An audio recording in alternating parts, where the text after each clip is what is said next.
Hi friends, this lesson is all about making inferences.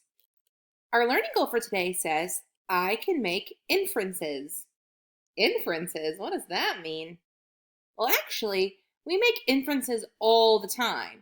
We just don't realize it. As a matter of fact, this last Saturday, my son made an inference about what we were doing for the day. See, he woke up and I was already outside packing the car. And he said, Mama, where are we going today? I'm like, well, let's see. I need to pack an umbrella, um, some towels, a chair, and a bucket and a shovel. Those are all the things I'm going to put in the car, buddy. Do you know where we're going? And all of a sudden, his face got really bright. He ran inside and was outside a few minutes later, ready to go. Friends, we were going to the beach. Now, how did my son know that we were going to be going to the beach? That's right, he made an inference. When you make an inference, you think about the clues that you're given from the text or sometimes from the pictures. So you're going to look for clues like a detective. What is the author and illustrator trying to tell you? Then you're going to add that to what you already know inside your brain. And when you mix those two together, that's going to equal an inference. Just like Miles did with going to the beach. He thought about, let's see, well, an umbrella, that could be used for a couple different things. But beach towels are normally used for swimming.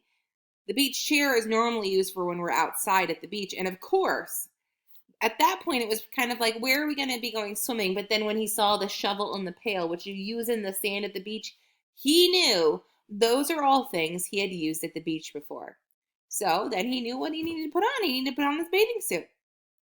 So he took the clues that he saw and then he added it to what he already knew. And he made an inference. We do that all the time. Can you think of any inferences you made today? Oh, good. Very cool. All right, let's practice looking for clues in a text and adding it to what we already know to make our good inference. Mom, I need a napkin. It's melting, I yelled as I licked the sticky red juice off my fingers. Let's look for some clues in there. What is the little girl eating? She said, Mom, I need a napkin. So it's something messy. And it's something that melts. Can you think of anything that's melty that you might need a napkin for? I can think of a couple things. Then she says, I yelled as I licked the sticky red juice off my fingers. What could melt that you'd be holding in your hand that might be red and juicy when it slides down? Oh, excellent.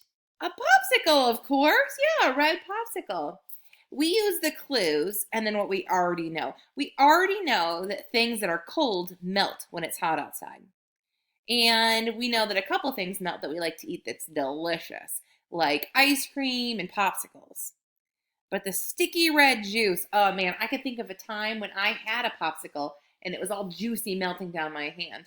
I was licking my fingers before I could get to a napkin. I used all of that information to figure out that it was for sure a popsicle. I'm good at making inferences. How did you do? Oh, good job. Let's try another one. Can we please go see the elephants first? They're my favorite, I said as we walked through the gate.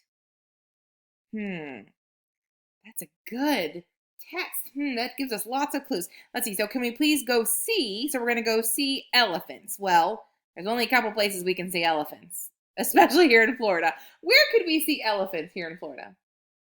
Yeah, probably the zoo. Excellent job. They're my favorite. That means you're going to be choosing between different animals too. So can you go see the elephants first? They're my favorite. So there's probably going to be lots of animals there. I know lots of animals are at the zoo. And that's one place where we could visit elephants. See how I took the clues from the text. The author didn't have to tell me we were at the zoo. I could just figure it out. Excellent job making an inference. All right, this one I'm going to let you try, and then you're going to tell me the answer. Are you ready? Seth grabbed a coat, boots, and an umbrella before heading outside. Ooh, listen for these good clues. I want to know what kind of weather it is outside, friends. Listen to the clues again. Seth grabbed a coat, boots, and an umbrella before heading outside.